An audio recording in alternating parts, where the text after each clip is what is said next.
So in a week that seemed a bit sad for Star Wars news, today we have updates on the more exciting side of things, and we begin with Ubisoft's Star Wars game. According to a new report, the game is going to release in the next 12 months, most likely in early 2024. Over the last 2 years, the publisher remained silent on the Division team's open world game. The last time we heard from them they did tease the game was going to be worth the wait. Well, now according to Kotaku, it's going to release early next year. And to a lot of fans, especially gaming Star Wars fans, this is a much needed win after a series of other delays. If you remember the other day we spoke about the KOTOR remake, Star Wars Eclipse is a long way off, and while many fans had a blast with Jedi Survivor, it wasn't without problems. So, two sources at Kotaku say the secretive Star Wars game, codenamed Project Helix, is aiming for release next year, despite some difficulties in early production. And they also claim this is going to be an open-world Star Wars game, so a very exciting take on the galaxy far, far away, something Star Wars fans have wanted for years in the gaming sphere. They also tease the potential of interplanetary travel, and Ubisoft wants the game out by the end of this current fiscal year, which ends in March of 2024. But it should be noted the sources also remark the goal may be a bit lofty. Right now, from a gaming fan perspective, things are a bit bleak for Ubisoft. The publishers continue to delay titles, and aside from a few Assassin's Creed games, there's not been much. So it does make sense the higher-ups of the company want the Star Wars game out as soon as possible, to the best possible quality too. This would be a huge win on the board.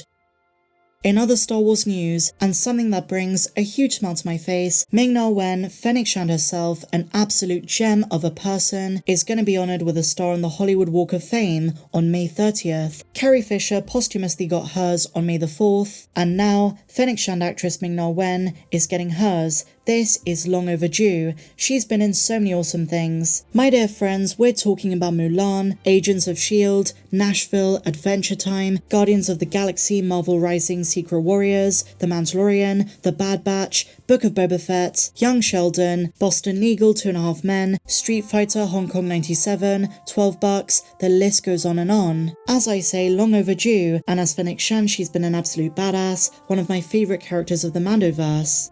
Now, staying on the subject of the Mandalorian universe in terms of Jon Favreau and Dave Filoni's vision, yesterday, in the second video I posted, we spoke about Ray Stevenson, who unfortunately passed away. It's going to be a very bittersweet sentiment when he's on screen, because on the one hand we're so excited for this show, but on the other, he's not there to share in our enjoyment. And in this interview with Empire magazine, he really demonstrates how much enthusiasm he has for his character Baylan, and even sadder, how he can't wait to spill the beans when the show's out, about the orange lightsabers, about what his character means to Thrawn, and the significance of why him and Shin were chosen by the Grand Admiral to be assassins, who are kind of like Dark Jedi. Let's go through this. So here's what they say. On the dark side, Ahsoka has plenty to face off against, not just the looming threat of Thrawn, or Diana Lee and Sananto's Morgan Elsbeth, but also a pair of formidable Force users too, enter Ray Stevenson and Ivana Sakno, lightsaber-wielding foes, Baylan Skoll and Shin Hati, mysterious new faces set to wreak havoc. And here's what Rosario Dawson says about Ray. He was really heavy-handed. It's not acting, it was like, protect your face. And we know Rosario Dawson and Ray Stevenson did so much lightsaber training.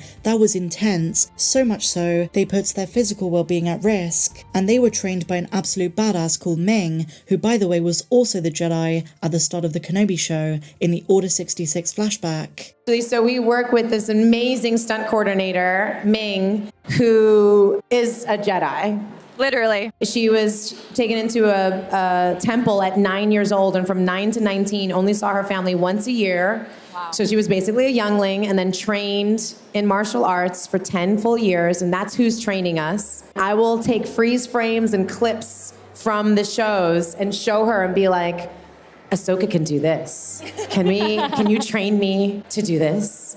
And she's like, that is not physically possible, but this we can do. Empire magazine go on to say, it's fair to say that the actor, and they're talking about Ray Stevenson, enjoyed his time with an elegant weapon for a more civilized age, the quote from Obi-Wan. And when asked about this, Ray says this, so much, he grins. The first time you're in costume for the camera tests, they hand you the lightsaber, and they turn it on. You make the noise, vroom. The crew said to him, no, don't worry, everyone does that, don't worry about it, and those are orange lightsabers rather than the usual Sith red. And he says, you know what, the lighting changes, the lighting of the scene on set, so sometimes it's very hard to tell if it's red or orange, but as Dave revealed, they're not red, because Baylan and Shin are not exactly dark side users. They're what Mace Windu was to the Jedi, but on the darker side of the Force, so they do have a hint of darkness, something similar to a Dark Jedi from Star Wars Legends. And Rosario Dawson reiterates that the Ahsoka show is, quote, a real treat for Rebels fans, and I've noticed a pattern with some of these interviews. Some of the actors like Rosario Dawson and Mary Elizabeth Winstead are really trying to reiterate that Star Wars Rebels fans are going to be rewarded. Of course, they're not trying to isolate anyone, but they're well aware in the case of Harrison Jula and Ahsoka, Sabine Wren, the animated stuff is what makes some of us really appreciate those characters more.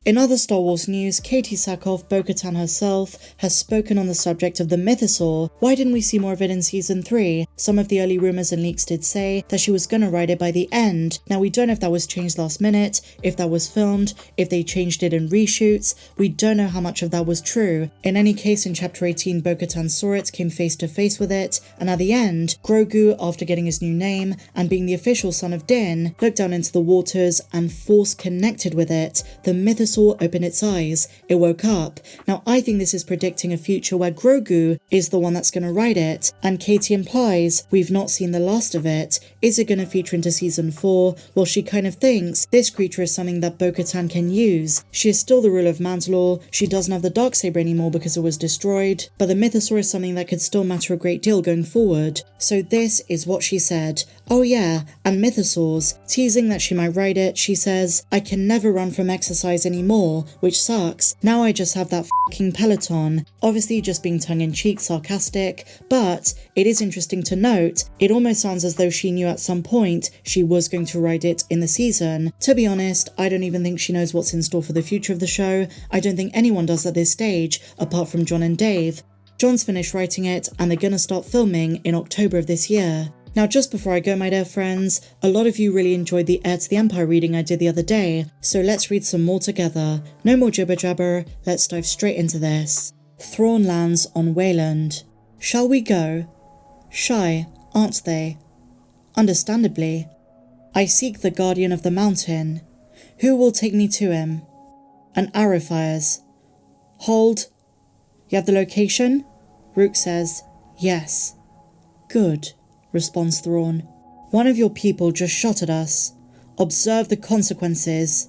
Now, a blaster shot fires into a wall. Those are the consequences of defying me. I ask once more, who will take me to the guardian of the mountain? I will. A strange bearded man approaches. You are strangers from off-world. We are. And you? I rule here, says the man. I am Grand Admiral Thrawn, warlord of the Empire. I seek the guardian of the mountain. I will take you to him. I see. So, he is dead? Thrawn observes the candles. These candles mark the graves of off-worlders who came here since his death. How did he die? I killed them, of course, just as I now kill you. A blast of the Force hurls towards Thrawn. Hold. As you can see, Guardian, we are not ordinary off-worlders. You are not Jedi. How do you do this? Join us and learn. Of course, the truth was, it was Thrawn Salamiri. C'baoth says, I am a Jedi Master. I join no one. Then permit us to join you, and permit us to show you more power than you've ever imagined. Very well. Come, we will talk. Thrawn says, whom do we have the honour of addressing? I am the Jedi Master Jorus C'baoth. You will now tell me how you defeated my attack. Let me explain our offer, Thrawn responds. These creatures you see on our backs are Salamiri. They have an interesting and possibly unique ability. They push back the Force. I've never heard of such a thing. How could such a creature come about? I don't know. The ability itself is sufficient for my purposes. That purpose being to defeat my power? We needed to make certain you should allow us to identify ourselves and explain our mission. All in good time, Master C'baoth. after we've had a chance to examine the Emperor's storehouse inside Mount Tantiss. So the mountain is all you really want. I hope to find a genuinely practical cloaking shield. You want the Emperor's little toys. Why are you still sitting here? I also require the partnership of a Jedi Master like yourself. I'm a Jedi Master, Grand Admiral Thrawn, not a mercenary for hire like your Nogri. Name your price. I have all I want or need, Grand Admiral Thrawn. You will now leave Wayland. I need your assistance, Master C'baoth, and I will have it. Or you'll do what?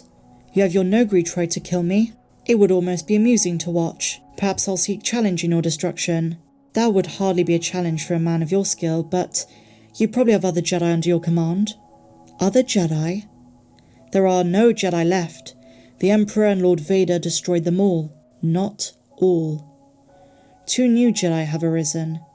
Luke Skywalker and his sister, Leia Organa Solo. And what is that to me? I can deliver them to you. Both of them? Both of them. Mold them, change them, pre-create them in any way you imagine. And there's a bonus. Leia Organa Solo is pregnant with twins. Very well, Grand Admiral Thrawn. In return for the Jedi, I will assist your forces. Take me to your ship.